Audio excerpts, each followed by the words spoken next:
Hi friends! Continuation pala to nung video ko about sa side hustling. Okay, kung paano maging reseller sa Lazada.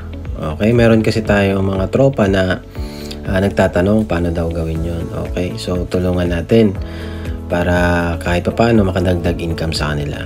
Okay, dugong Pinoy kasi tayo, di ba? Wala sa mindset natin yung pagiging crab mentality. Tama?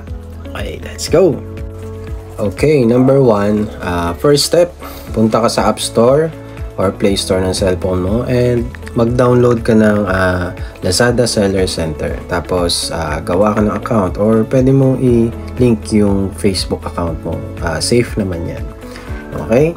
Second step, mag-upload ka ng mga products na gusto mo.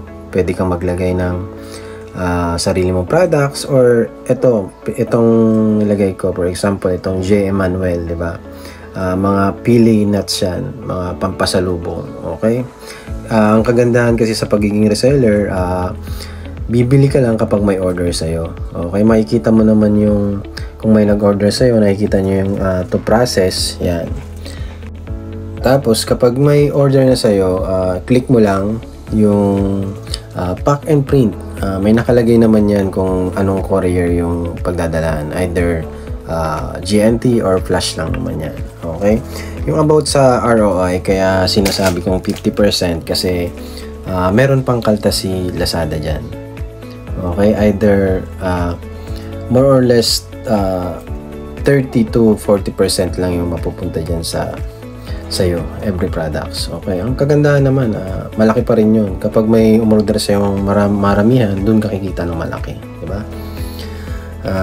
Yung about naman sa ilang days bago dumating yung pera mo, yung income. Okay, kailangan nakalink yung bank account mo, no? 7 days, pwede nang dumating yung bank account mo. Na-deposit na ni Lazada yan. Okay, ganun lang kadali. Madaling gawin, di ba? Mas madaling gawin talaga kapag na-experience mo. Okay? Sabi nga, experience is the best teacher in life. Okay? So, share mo na tong video na to para maraming makaalam din and matulungan din sila. Okay? Please like and share and subscribe to my channel. Okay? Bye-bye!